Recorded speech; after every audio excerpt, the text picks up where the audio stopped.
Ang pagdarambong po sa 2026 GAA ay nagsisimula at nagwawakas sa presidente kay Bongbong Marcos Jr. mismo.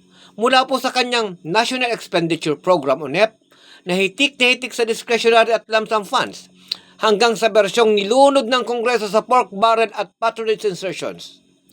Sa sandali pong lagdaan ito ni Bongbong Marcos, inaako niya ng buo-buong pananagutan sa maling pagpaprioridad at napaminsalang epekto ng budget.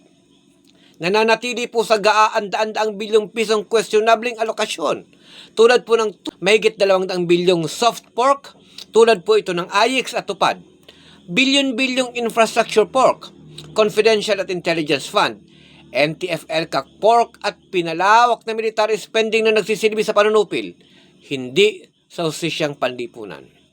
Maaari po maglabas ng piling line item bito ang Pangulo, ngunit pakitang tao lamang ang mga ito kung buo pa rin ang sistema ng pork barrel.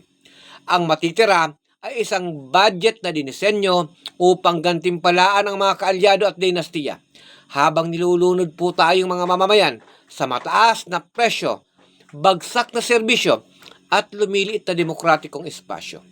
Ang budget na ito, mga kababayan, ay hindi po para sa mamamayan. Ito ay budget ng magnanakaw at ng mapaniil na estado.